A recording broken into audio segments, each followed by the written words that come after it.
Di sebuah desa kecil di tepi hutan lebat, hiduplah Arka, pemuda kurus dengan wajah pucat dan tubuh yang mudah lelah. Sejak kecil ia sering jadi bahan olokan. Para lelaki desa menganggapnya tak berguna, bahkan untuk memikul seikat kayu bakar saja ia sering terhuyung. Namun suatu malam, desa diguncang teriakan panik. Dari dalam hutan terdengar raungan panjang. Monster hutan yang selama ini hanya jadi cerita para tetua ternyata benar-benar ada.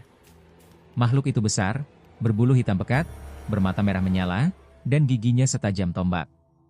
Ia menyerang ternak, menghancurkan pagar, dan nyaris mencelakai anak-anak. Para pemburu desa mencoba melawan, tapi satu persatu tumbang. Ketakutan meliputi semua orang. Di tengah kekacauan itu, Arka tiba-tiba berdiri di depan gerbang desa. Tak ada yang tahu apa yang mendorongnya. Mungkin keberanian, mungkin keputusasaan. Dengan hanya membawa tombak tua milik almarhum ayahnya, ia berjalan sendirian ke arah hutan. Orang-orang menggeleng. Itu hanya bunuh diri, gumam mereka. Di dalam hutan, Arka bergerak pelan. Nafasnya cepat, tangannya bergetar.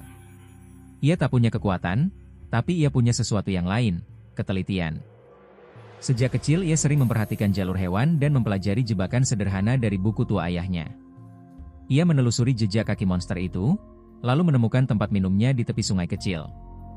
Dengan cepat ia menyebarkan racun alami dari tanaman hutan ke ujung tombaknya dan memasang jebakan tali yang tersamar di antara semak. Tak lama, monster itu muncul. Tubuhnya menjulang, suaranya membuat dada bergetar. Arka bersembunyi, menahan nafas. Saat makhluk itu melangkah ke perangkap, tali menjerat kakinya. Monster itu meraung dan mengamuk, tapi saat ia berusaha melepaskan diri, Arka melompat keluar dan menusukkan tombaknya tepat di leher. Racun bekerja cepat. Monster itu tumbang, menghempaskan tanah dengan dentuman keras. Keesokan paginya, Arka kembali ke desa, menyeret bangkai monster yang sudah tak bernyawa. Penduduk terdiam, mulut mereka terbuka tak percaya. Pemuda yang dulu mereka hina kini berdiri di depan mereka sebagai penyelamat. Sejak hari itu, nama Arka tak lagi disebut dengan nada meremehkan. Ia dihormati bukan karena kekuatan ototnya, tapi karena kecerdikan dan keberaniannya yang tak terduga. Di malam sunyi, ketika semua orang tertidur, Arka hanya tersenyum kecil. Ia tahu, kadang-kadang, kelemahan hanyalah cara dunia menguji apakah kita berani melangkah.